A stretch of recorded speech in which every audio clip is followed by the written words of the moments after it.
Olá pessoal, pessoal que está chegando, boa noite.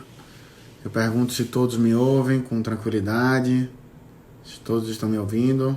Alex, me dá um sinal aí, por favor, se a conexão tá boa, se você está me ouvindo. Nós hoje teremos a presença na nossa live, dando continuidade ao projeto de lives apresentadas pela nossa ASAT, o sergipano e muito querido ministro Augusto César Leite de Carvalho. Eu tenho a impressão, inclusive, que ele já apontou por aqui.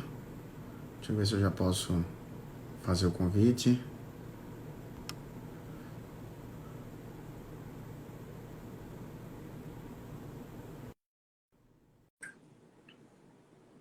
Guardando só ele aceitar o convite, que já foi feito, e as pessoas vão entrando. Eu estou aqui Ministro a seu carro. Augusto César, muito boa noite. Boa Boa noite para quem noite. nos ouve nesse momento. Bom dia ou boa tarde para quem eventualmente resolver assistir a nossa live num outro horário, né? Sim, é Eu quero, verdade. eu quero dizer, ministro, da alegria que é, o senhor sabe, assim, que falo isso com a maior pureza da alma, da alegria que é lhe ter aqui, não só por uma admiração que todos nós nutrimos pelo senhor, pela saudade que o senhor deixa aqui em terras sergipanas, mas da alegria também de poder abrir um pouco da nossa terra para uma visitação sua, ainda que virtualmente, né, para matar um pouco dessa saudade. Então, é uma alegria muito grande lhe ter aqui e tenho certeza que nós teremos um encontro que não é presencial, infelizmente, mas muito proveitoso, tá?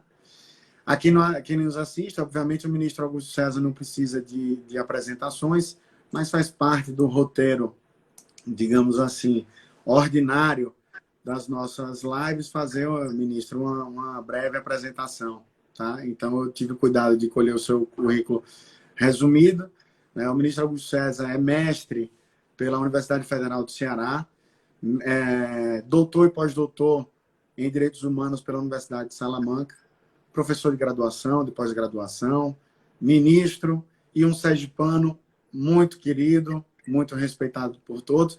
E eu diria ainda que há um outro detalhe nesse DNA sergipano, ministro, que nos liga à associação ainda de uma maneira mais presente. Eu estava há alguns dias, não lhe comentei isso com certeza, mas nós estamos reformulando o nosso site e eu fui resgatar algumas atas bem antigas da associação, atas de posse, atas de reuniões extraordinárias, de reuniões ordinárias, para fornecer todo esse manancial documental para a pessoa que está fazendo a releitura do nosso site, né?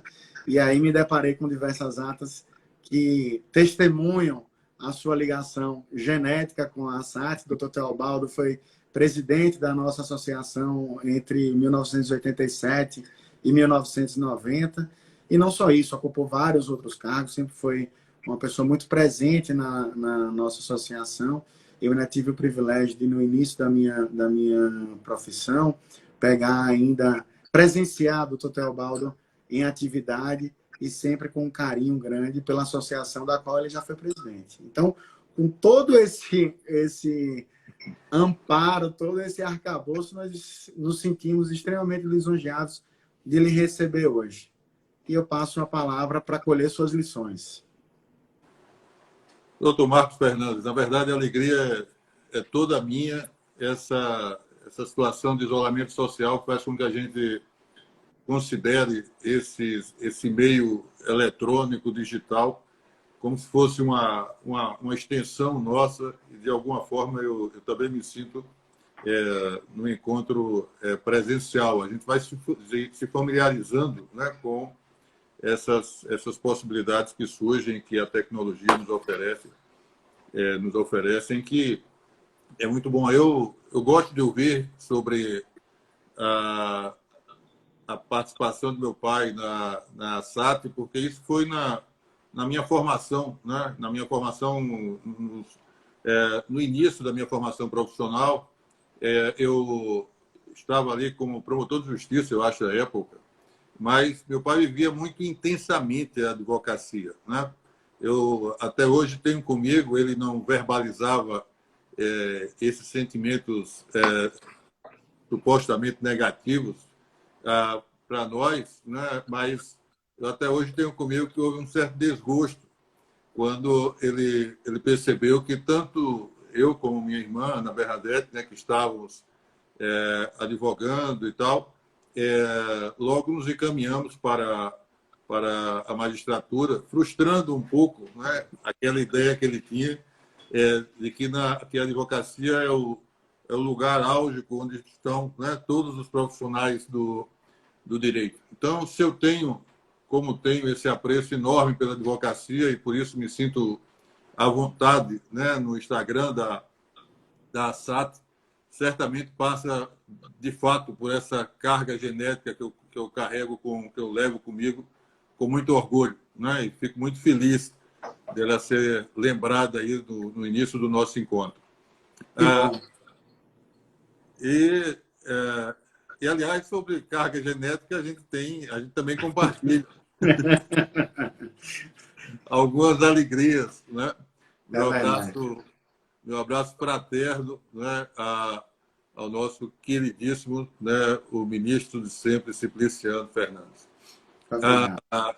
Enfim, veja, o nosso tema é um tema que me provoca muito, né, porque nós vamos falar de economia colaborativa nas relações de trabalho no contexto de pandemia.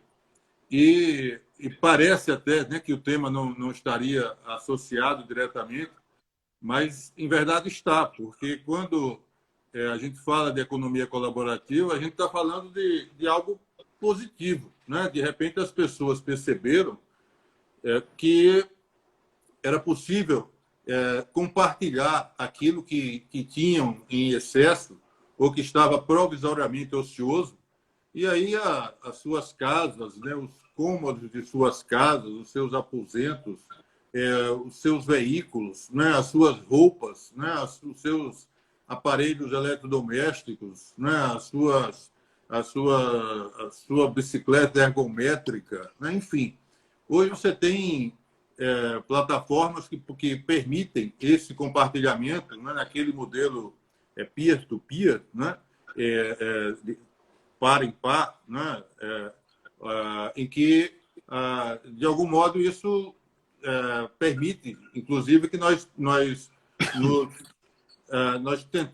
tentemos resistir, né, àquela tentação do consumo que tem a ver com a nossa sociedade, né, a nossa sociedade de massa e tal, essa nossa inclinação, né, para consumir além do que nós precisamos. De repente, nós percebemos que há outras pessoas que podem compartilhar aquilo que temos a mais. Então, isso não é negativo, né? A ideia de economia colaborativa é muito bem-vinda e ela pode trazer alguns reflexos nas relações sociais bem saudáveis.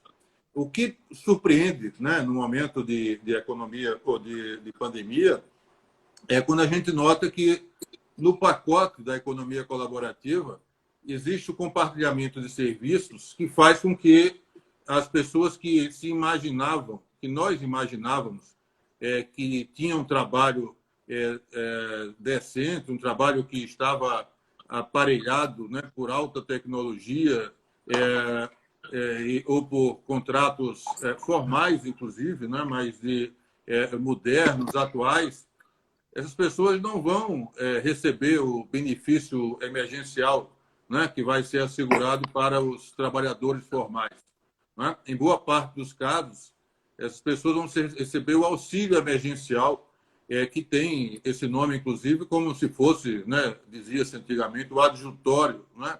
É o poder público tentando suavizar a penúria, porque vão passar essas pessoas em razão das suas condições de trabalho.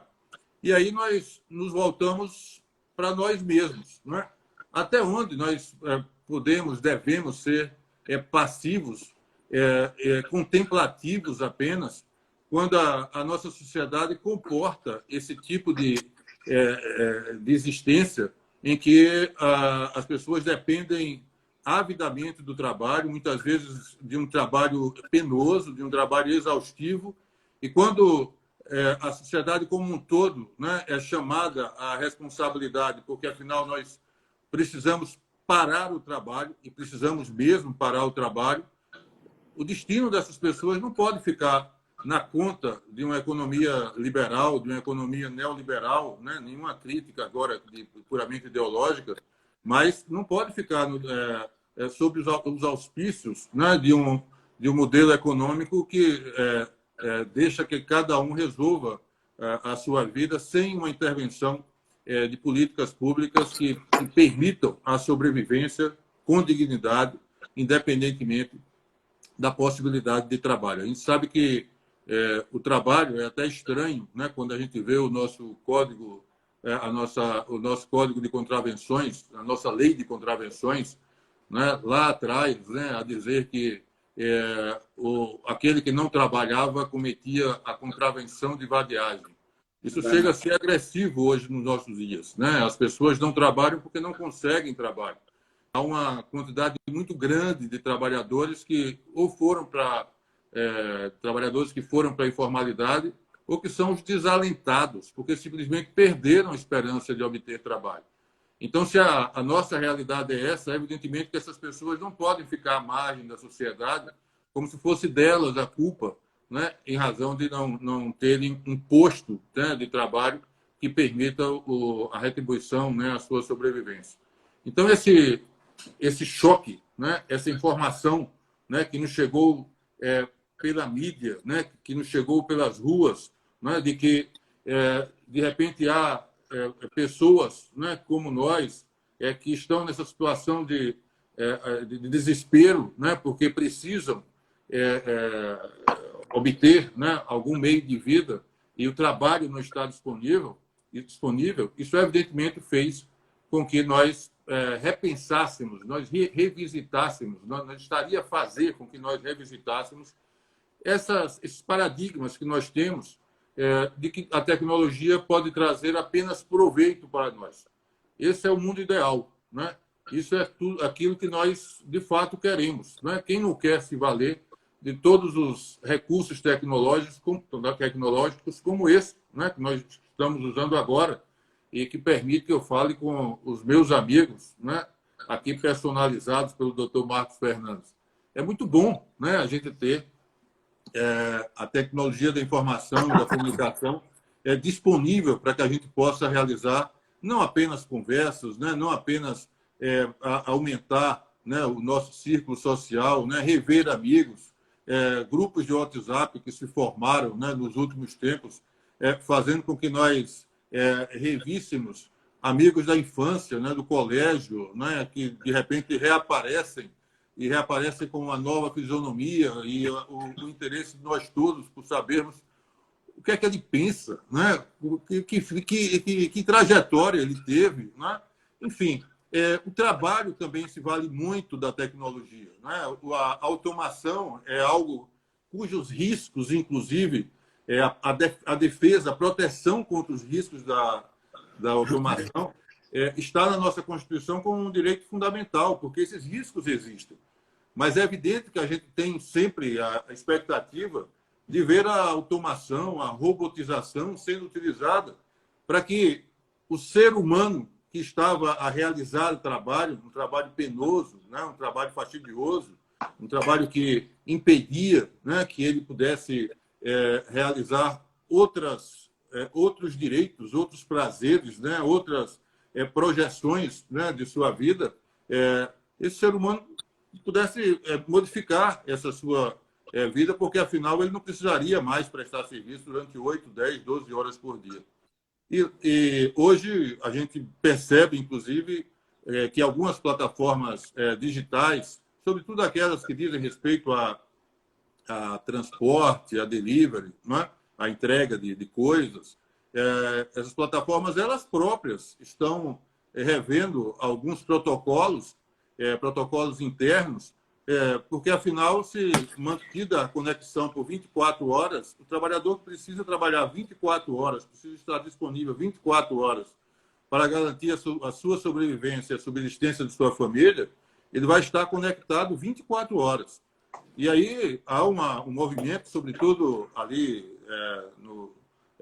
no leste, né, dos Estados Unidos, né, incluindo aí o pessoal os trabalhadores, os condutores de veículos, né, de Nova York, tentando pegar carona, né, naquela lei da Califórnia que estabeleceu que haveria ali vínculo de emprego, e alguma conquista desses trabalhadores em interlocução com essas empresas que fazem gerenciamento dessas plataformas, para que haja um piso salarial para esses trabalhadores, enfim, alguma condição de vida decente, né, a partir dessa economia colaborativa que implica não apenas a troca, a venda, né, de bens, né, mas também a prestação de serviços, inclusive do serviço de condução de veículos e de entrega, etc. Né?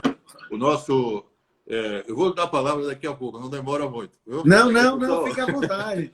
Na verdade é o seguinte, tudo que eu não quero é falar tendo a oportunidade de lhe ouvir. Então fique absolutamente à vontade para poder fazer as suas considerações livremente. Tá bom, mas eu não serei disciplinado, não, né? Eu gosto muito de ouvir também seus questionamentos, até porque alguns deles certamente eu vou levar comigo, né? Como perguntas, né, que não comportam e não precisam de respostas, né? Mas voltando aqui, o que eu queria lembrar é um fragmento, né, da obra colossal do professor Martins Catarino, em que ele dizia que o contrato de emprego era sempre um contrato principal, um contrato que até comportava misturas contratuais, né? Ele poderia se misturar com um contrato de locação, um contrato de outra natureza. Mas nessas misturas contratuais, o contrato de emprego nunca estaria na condição, com o atributo de um contrato acessório, porque afinal envolvia o trabalho humano, né? Essa dimensão da vida humana tão relevante para nós todos, que é o trabalho. Então, há uma preocupação grande, eu penso que não é uma preocupação apenas dos atores sociais que seriam virtualmente vítimas, né, desse processo de engajamento em um tipo de trabalho por meio de plataformas digitais, mas as próprias empresas que estão gerenciando essas plataformas notam que, em alguns casos, elas precisam se antecipar para que se possa cogitar mesmo dessas plataformas, um dia, quem sabe, naquela condição bem consistente de parceiras do prestador de serviço. Isso não é impossível. Não é? Quando eu alugo uma casa, um apartamento, né, em alguma viagem, né, por um desses aplicativos que servem ao aluguel, né, de residências, etc., enfim, né, para a temporada, se eu demorar a alugar, eu não sou punido, né? Eu não recebo qualquer reprimenda, né, da Airbnb, por exemplo. Né? Então, a parceria é possível. Né? Agora, descobrir, né, qual o modelo ideal, né, para que a gente não possa ter exploração do trabalho humano quando se está, né, no âmbito da economia colaborativa, eu acho que é o grande segredo. E esse segredo a sociedade precisa descobrir todos juntos, né? Porque, afinal, nós estamos percebendo uma condição precária de trabalho, uma condição de trabalho que, na verdade, não existe quando nós vivemos uma situação como a atual de distanciamento social, em que nós precisamos nos preservar e preservar os nossos entes queridos, né, que não podem se submeter, se sujeitar à possibilidade de uma contaminação em aglomerações e etc. Mas é isso, meu caro. Só para começar, né, fique absolutamente à vontade. Pegando esse gancho, ministro, do que o senhor vinha falando, né, e eu vim aqui me questionando o seguinte: de que maneira essa economia colaborativa traduz uma mudança de paradigma no valor do trabalho propriamente dito, assim, enquanto concepção ontológica mesmo, né? Porque me parece que esse é um ponto sensível dessa discussão, né? Uhum. Eu acho que a gente pode ter pelo menos dois aspectos aqui que podem ser evidentemente considerados. Quanto a essa essência, né, do valor social do trabalho, eu penso que seria possível que nós nos remetêssemos lá para o século XVIII, né, aqueles grandes formuladores de ideias, aqueles pensadores de Adam Smith a Karl Marx, né, perceberam já naquele tempo, com alguma facilidade e com alguma propriedade, que o trabalho, na verdade, ele adiciona, né, valor às coisas, né, à matéria, né, para atender às nossas necessidades vitais, né? Há um trecho, né, uma frase, né, da professora, filósofa, né, Hannah Arendt, né, num livro que eu penso que seja um livro extraordinário dela, A Condição Humana, em que ela diz que a condição humana do trabalho é a própria vida, né? O trabalho viabiliza, né, o atendimento dessas necessidades vitais, ao mesmo tempo em que permite que o nosso processo biológico, né, possa ocorrer normalmente, tendo em vista que o trabalho supre essas nossas necessidades. Então, essa compreensão, né, do trabalho como um valor social, porque, afinal, ele é absolutamente imprescindível, né, para a nossa realidade, evidentemente que pode, aqui e ali, se sentir ameaçada, né, não apenas pela economia colaborativa, né, mas pelos seus antecedentes nessa mesma linha dos avanços tecnológicos, né, e aí a gente pode se referir à automação, né, à robotização, enfim. De algum modo, né, o mundo parece que caminha para viver sem o trabalho. Há um livro muito recente do professor Ricardo Antunes, né, sociólogo da Unicamp, que diz sobre essa ideia ser uma falsa ideia, né? Da mesma forma como outros autores que todos nós gostamos muito, há um deles, um sociólogo italiano, Domenico Di Masi, que deu entrevista fabulosa recentemente aí para a Folha sobre as novas formas de vida, né, a partir da pandemia. Mas, da mesma forma como Domenico Di Masi dizia, olha, nós teremos um tempo sem trabalho, nós estamos nos libertando do trabalho, né, em razão do avanço tecnológico. O Ricardo Antunes, com base em outros grandes pensadores, como Ursula Rose, enfim, diz, olha, isso não é de todo verdadeiro, né? Porque não apenas existe um trabalho precário que se realiza para que nós possamos ter todo esse aparato tecnológico à nossa disposição, um trabalho de mineração, né, de extração de minérios, um trabalho de fabricação, né, de equipamentos, de celulares, de computadores, né, de tablets, enfim, né, de tudo isso que nós temos à nossa disposição hoje, de veículos, né, que são absolutamente necessários para que essa tecnologia nos chegue, esteja também disponível para nós, enfim.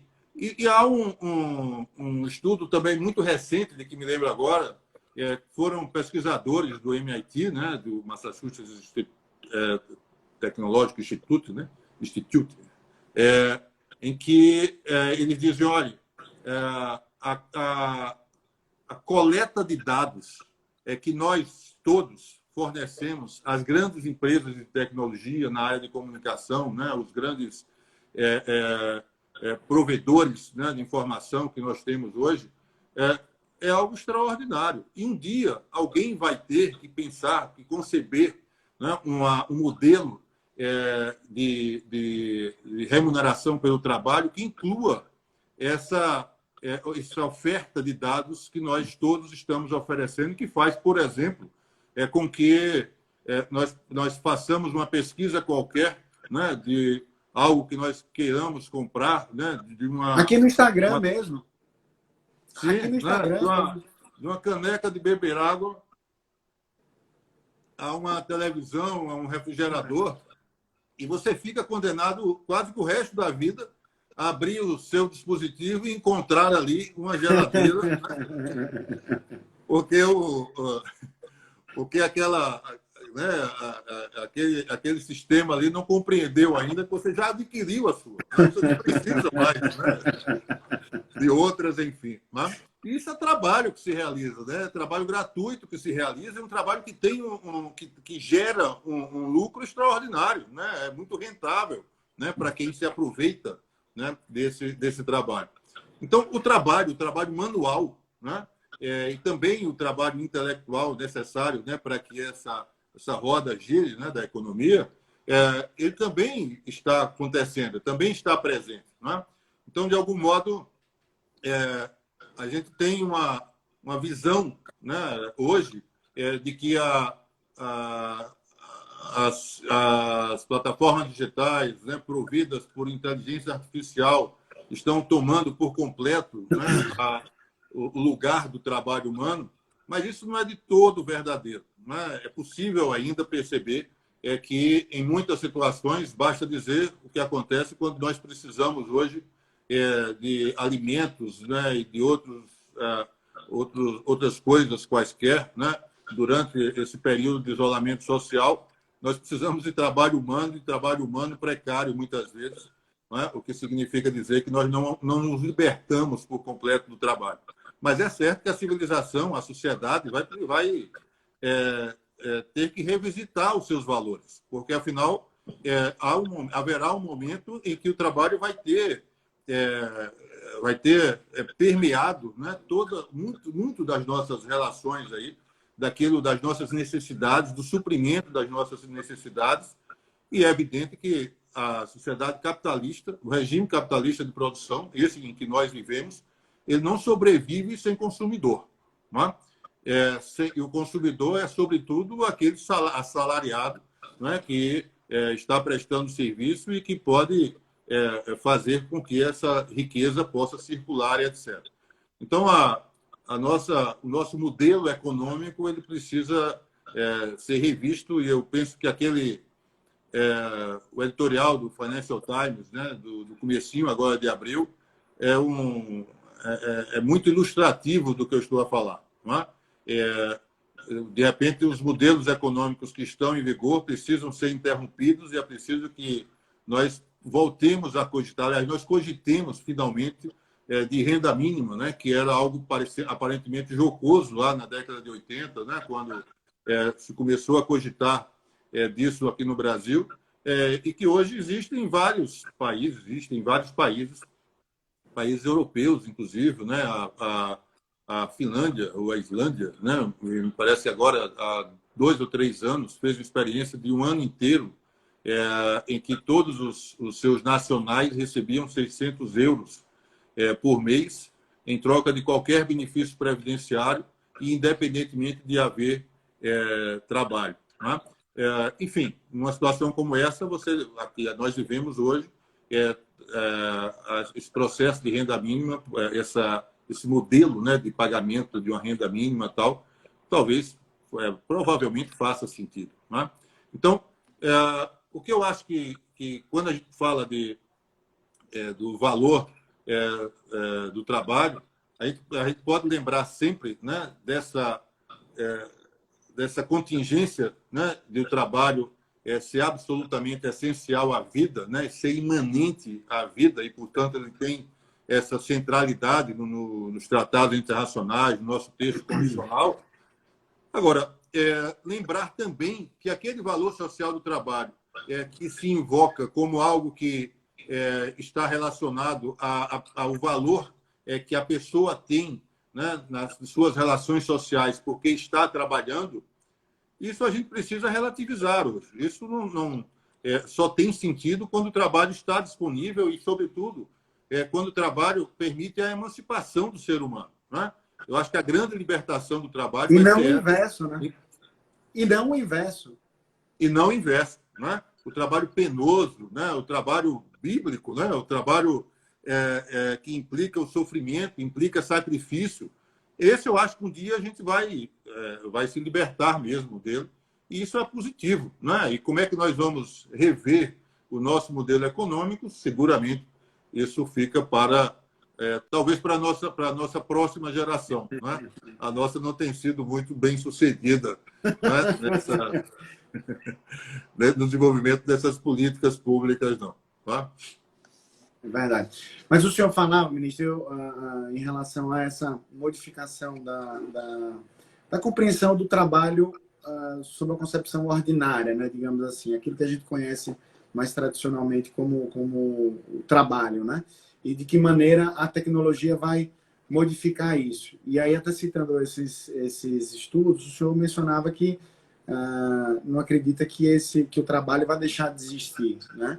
Mas falava, eu não sei se compreendi bem, mas como se fosse assim, o trabalho para municiar a tecnologia, né? Como se fossem trabalhos que assessorassem ou chegassem para municiar essas ferramentas tecnológicas. O senhor enxerga isso ou o trabalho como nós conhecemos hoje, ele vai ser daqui por diante algo mais acessório para essas ferramentas tecnológicas, para essa economia colaborativa, digamos assim?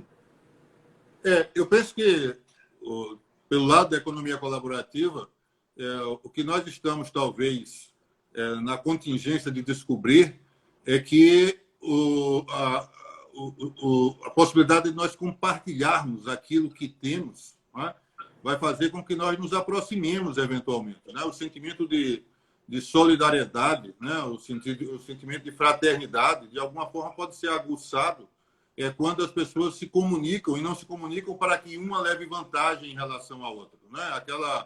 Aquela lógica robesiana, né, de que nós todos estamos querendo ter vantagem, né, em relação às pessoas com quem interagimos. A economia colaborativa pode conspirar em sentido contrário, e me parece que isso é muito positivo. Eu penso que esse trabalho, né, que permite que a tecnologia esteja presente entre nós, esse trabalho certamente vai existir, né, por muitos anos, porque a centelha da inteligência artificial é a inteligência humana, né? Não há notícia até hoje, né, de um robô que tenha montado um sistema, por exemplo, né, de e-commerce, né, com aquele que, desde a concepção, né, de uma loja virtual até a programação de estratégias, né, levantamento de tendências, estoques, tudo isso hoje é feito, né, por esses sistemas, né, eles chamam de deep learning, né, quer dizer, que densificam, né, que aprofundam a possibilidade de a máquina substituir o engenho humano.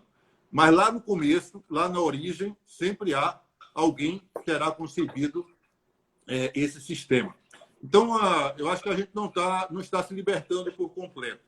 E, além disso, o que nós talvez estejamos na expectativa de perceber, quem sabe, porque hoje é absolutamente impossível você saber o que vai acontecer daqui a 10, 20 anos, os avanços tecnológicos de fato modificam as nossas vidas e, em boa parte dos casos, para melhor, mas é possível, né, que aquilo que hoje é trabalho manual, né, como eu falei há pouco, né, aquele trabalho penoso, né, aquele trabalho que implica sacrifício, esse trabalho seja mesmo gradualmente substituído, e é bom que seja, né, por trabalho automatizado. Né? Se isso acontecer, tanto melhor. Agora, há um detalhe nisso tudo. Né? Primeiro que as pessoas que realizam trabalho manual, elas não estão preparadas e dificilmente poderão ser capacitadas para a realização desse trabalho puramente intelectual, né? Sobretudo quando envolve tecnologia da informação e computação. Então, é uma tolice, é a ingenuidade a gente imaginar que a gente vai poder migrar, né, o trabalhador do campo que estava acostumado, né, ali com a foice, a enxada, né, que ele vai poder ser transferido, né, para esse trabalho, né, em TI e tal, ainda que seja a automação dos serviços agrícolas, etc. Isso não é um processo tão simples assim. Né? Nem rápido, né? Nem rápido, né? Nem rápido. E é importante que a gente respeite também o traço cultural dessas pessoas. Né? O respeito que essas pessoas têm pela sua trajetória, né, de vida, né, pelos seus costumes, pelos seus hábitos, né, pelas suas crenças. Né? Enfim, né? Então há uma possibilidade, né, quem sabe, de nós podermos um dia vermos essas condições de trabalho mais penosas, em que as pessoas não se sentem emancipadas em razão do trabalho. Né? Nós dois aqui, eu acho que todos que estão participando dessa live, têm essa vantagem, né? Esse privilégio, né? Se a gente considerar uma projeção social mais larga, esse privilégio de se sentir bem, né? Realizando o que faz. Não é?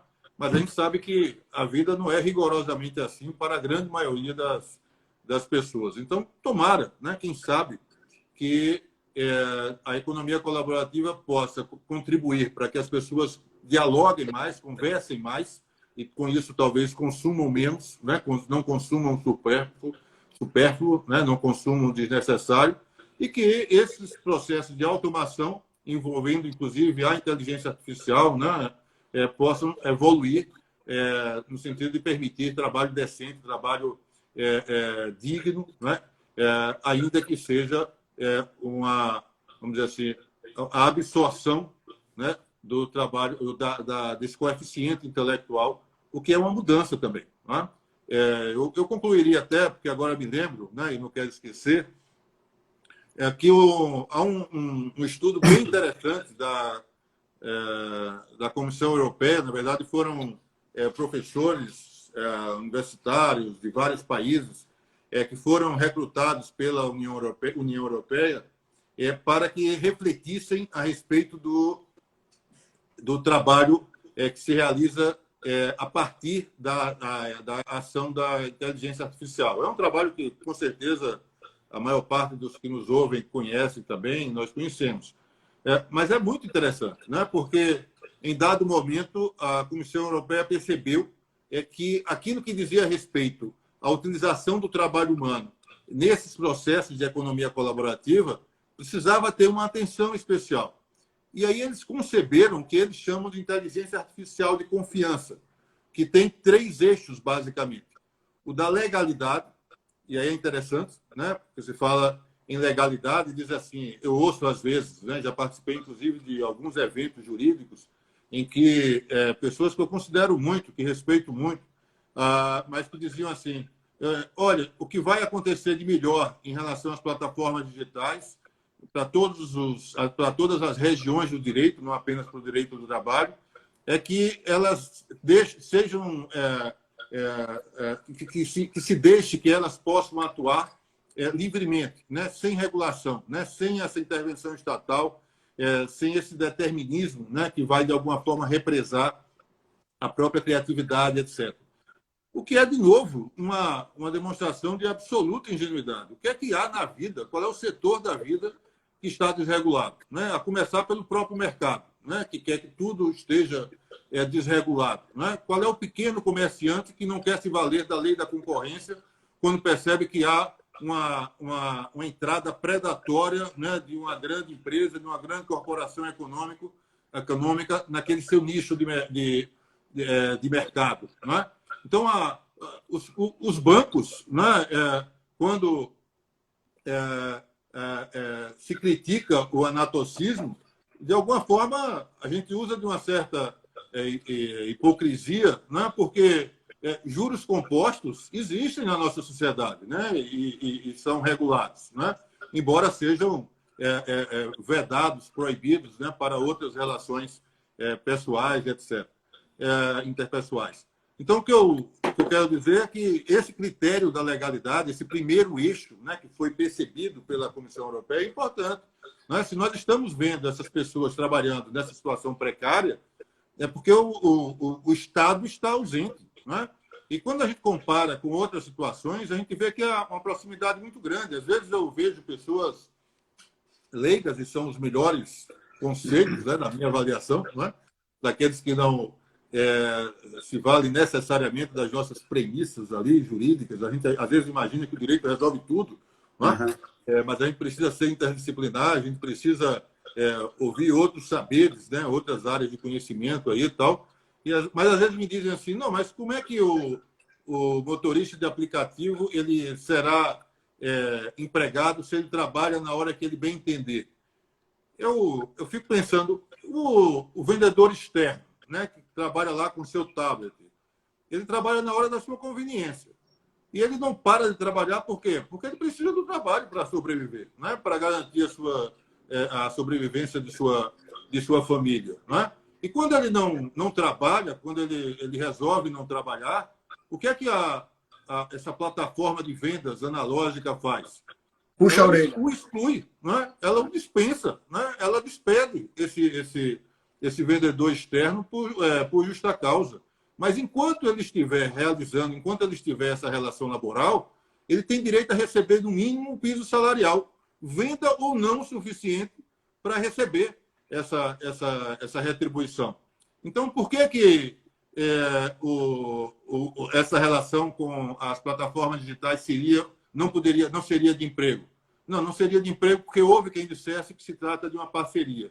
Eu quero que seja uma parceria. Eu acho que é importante que nós alcancemos esse estágio civilizatório, né, em que as pessoas não sejam espoliadas, exploradas, em razão de estarem nessa contingência de precisarem dessas plataformas. Eu acho que elas estão pensando nisso.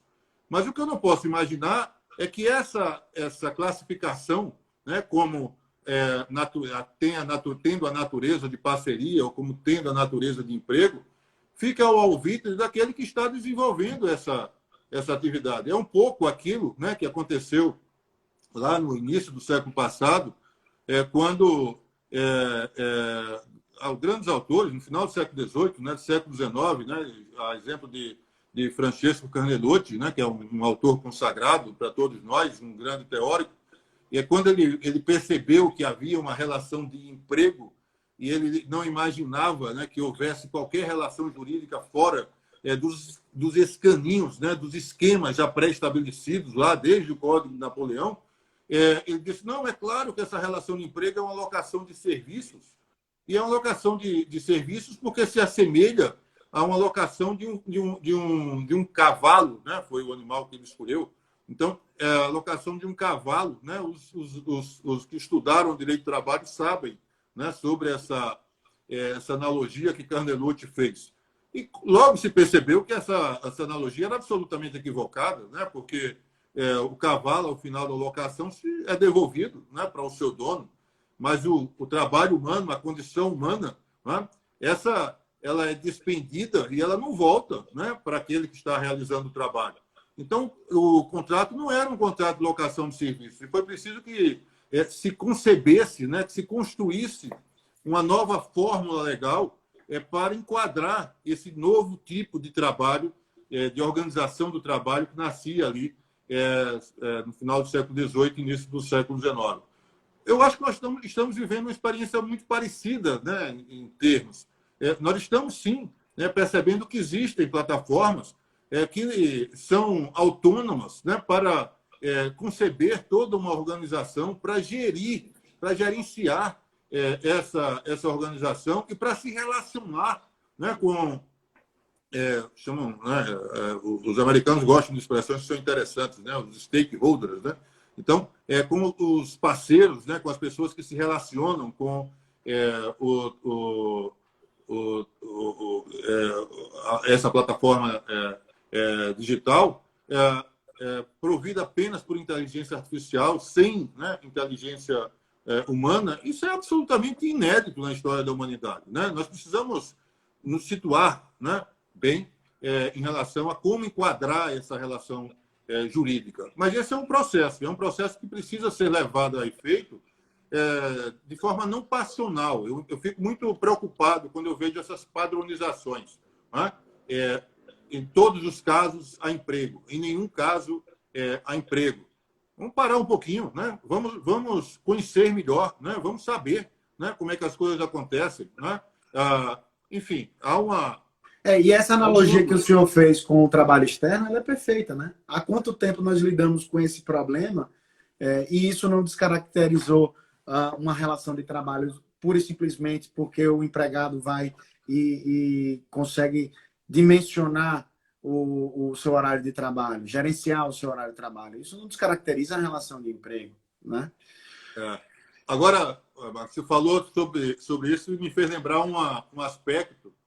Esse é muito preocupante.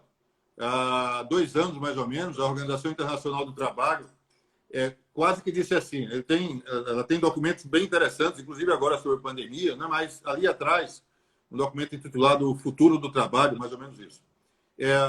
E nesse documento ela chamou a atenção não à OIT, não apenas para o fato de que o trabalho pode sim evoluir no sentido de proporcionar uma condição melhor, né, para todos, né, que do trabalho dependem, mas quase que entregou aos Estados-membros, né, aos países que são membros da OIT, a responsabilidade de regular essa matéria, porque havia uma preocupação maior, que é o chamado crowdworking, né, que como o nome está sugerindo, né, esse trabalho oferecido à multidão, né? Então, quando você tem, por exemplo, né, uma pessoa física ou jurídica, né, que precisa de uma tradução de um texto, né, ou da degravação de uma fala, né, em outra língua, né, enfim, de uma pesquisa, de um material publicitário, né, de um arranjo musical, com isso hoje na internet, e a pessoa responde do Paquistão, da Tailândia, né? Quem oferece o menor preço realiza o serviço. E com um detalhe, um ingrediente que é problemático aí, né? Que é o serviço ser remunerado àquele que apresenta uma proposta melhor, depois que a proposta e o serviço normalmente já foi realizado.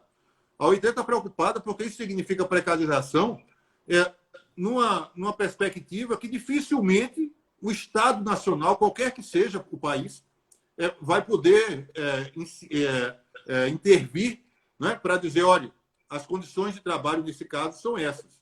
Mas como é que eu vou resolver o problema do trabalhador que está prestando serviço em Maputo, né, na cidade do Cabo, né, em Luanda, né? Será que o Estado angolano vai realmente levar em consideração, tem essa condição, essa aptidão para levar em conta essa regulação e fazer com que esse trabalho não seja precarizado lá, né, no território angolano? Então, o crowdwork hoje é uma preocupação grande e tem muito a ver com esse tema hoje, né, que nós estamos aqui tentando desenvolver. É verdade. Ministro, eu tinha separado aqui algumas perguntas. Infelizmente, o Instagram tem uma limitação de tempo, né? Mas tem 2 aqui que eu não queria deixar de fazê-las. Mas antes disso, me permita fazer alguns registros, porque apareceram como espectadores aqui nossos. O professor Ney Maranhão deixou um abraço para o senhor. Né? A Alessandra Camarano, a nossa presidente da Abrat. Doutor Newton, a quem eu deixo um beijo especial, porque foi quem primeiro me oportunizou um estágio. Doutor Eimar também está aqui. Sim.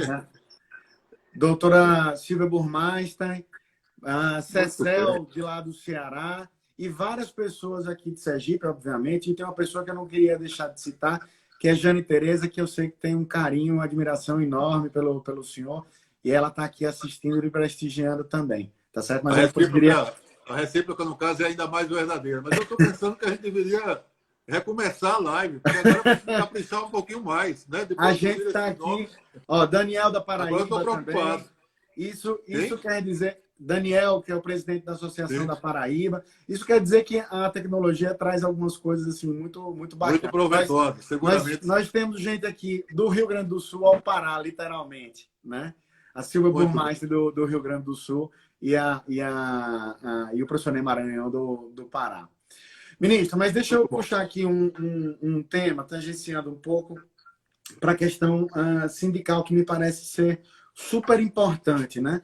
Como é que o senhor enxerga assim, o problema das relações sindicais, o problema sobretudo da representatividade sindical diante desse emaranhado de novos formatos, de mudança de paradigma, né? Olha, Marcos, eu enxergo com muita preocupação. E penso que isso tem a ver com a construção, né, de uma uma nova sociedade, uma sociedade que é plural, uma sociedade que precisa avançar, né, em relação à possibilidade de interagir, né, levar muito em consideração o princípio da sustentabilidade, né, me referindo aqui agora especialmente ao nosso querido Ney Maranhão, enfim, e a tantos, né, que se dedicam a esses direitos da solidariedade, né, que formam, né, a partir da terceira, né, dimensão aí, dos direitos humanos. Enfim, nós precisamos estar mais articulados. E quando a gente está na iminência de viver, como se anuncia, né, um caos econômico que é muito violento, né, que vai implicar uma retração, uma contração da economia, sem que talvez o Estado, a essa altura, tenha condição de realizar os investimentos, os gastos necessários, né, se descolar, né, da emenda constitucional 95 e realizar os gastos necessários para que a nossa economia possa girar. Então, você vai ter, eventualmente, e eu não estou torcendo por isso, mas você vai ter, eventualmente, conflitos multitudinários. Você vai ter conflitos com uma massa difusa, né? Perdão do pleonasmo, de pessoas interessadas, interesses vitais, imediatos, que necessariamente precisariam estar representadas essas pessoas por algum órgão, né? Por alguma entidade que pudesse verbalizar a defesa desses interesses. Isso é histórico. A gente tem, em alguns momentos da história, né, em que o resgate do movimento sindical foi necessário para que esse processo, esse diálogo social, esse pacto social se realizasse. Eu vi ontem na televisão que o atual governo estava pensando no plano emergencial que se assemelharia, segundo os seus intérpretes, eu não vi o plano, ao New Deal. E aí eu fiquei comigo, né, pensando, quando Franklin Delano Roosevelt tentou conceber... Que não é o Roosevelt daqui da Justiça do Trabalho, é outro Roosevelt. Pode ser o mesmo patronímico, eu não sei. Meu abraço, né, ao nosso Roosevelt Rodrigues de Souza, não é isso? É isso aí. Meu abraço, né? Um abraço forte. Mas veja, então, quando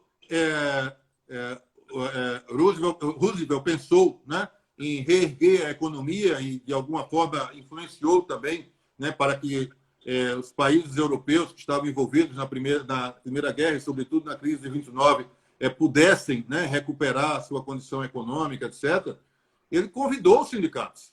Não é? Ele estabeleceu, naquela época, regras que, por exemplo, hoje, pareceriam regras de vanguarda, né, para o Estado brasileiro. Né? Eu cito uma delas, por exemplo, a de que o Estado, o Poder Judiciário, não pode intervir, né, no movimento grevista, ainda quando ele se apresenta na sua dimensão coletiva. Né? Nós temos no Brasil dissídio de greve. Né? O sindicato, muitas vezes, não pode avançar e, às vezes, não quer nem deflagrar a greve, porque, se deflagrar a greve, vai ser instaurado o dissídio e, eventualmente, nenhuma conquista obreira, aliás, as conquistas, né, dos trabalhadores históricas, ficam, de algum modo, ameaçadas, etc. Então, convidar o sindicato, a República de Weimar, lá em 1919, convidou os sindicatos. Na verdade, foi o Partido Social Democrático que foi convidado. Né? Nós temos alguns exemplos em sentido diferente, tal, temos. O Plano Marshall, por exemplo, não teve essa iniciativa. Mas a história mostra que nós precisamos de interlocutores sociais. Né? Todo o século XIX, a evolução da negociação coletiva como uma forma inteligente, pacífica, né, de resolver conflitos coletivos, se deu espontaneamente a partir do momento em que aquelas coalizões se converteram em, na época, trade unions, né, na Inglaterra, mas, enfim, né, o que nós concebemos hoje como sindicato aqui no mundo ocidental. Então, esse exemplo podia ficar. Não é? não é hora de debilitar os sindicatos. Não é hora de, a pretexto de permitir que os sindicatos possam negociar em detrimento da lei, que foi o grande, mote, né, para a reforma de 2017, né, para a chamada reforma trabalhista de 2017, se debilite, se fragilize o sindicato, retirando dele, inclusive, o sindicato, algumas atribuições que ele historicamente tinha para si, né, exatamente para prevenir, para evitar que houvesse o conflito, né, em meio ao ambiente de trabalho. Então, me preocupa muito esse quadro que se desenha, sobretudo crise econômica, etc., sem que nós tenhamos esses grupos, essas multidões representadas por sindicato. Eu citei outro dia, não sei se foi na nossa live da Abrat, mas eu lembrei dos caminhoneiros, né, daquela paralisação das estradas. Até hoje, né, o poder público fica assustado quando lembra que não tinha com quem negociar. Né? Cada hora aparecia alguém com um nome, com um apelido diferente, e virava uma personalidade para a nação inteira, porque podia ser aquela pessoa que ia fazer com que voltasse a escoar a nossa economia, etc. Não é? Então, não é bom arriscar isso. E me parece que é isso que está acontecendo com essa tentativa de debilitar os sindicatos, não apenas desidratando as suas finanças, mas também retirando deles os poderes que, tradicionalmente, eles tiveram. Eles têm, né, estiveram e gostariam de ter. É verdade. Eu acho que assim, esse é um tema que renderia até uma live inteira, né? E eu, particularmente, tenho uma paixão particular por isso. Inclusive, os estudos que desenvolvi no mestrado foram em torno desse assunto. Daria aí uma live inteira. Mas nós temos, infelizmente, ministro, 2 minutos para poder concluir.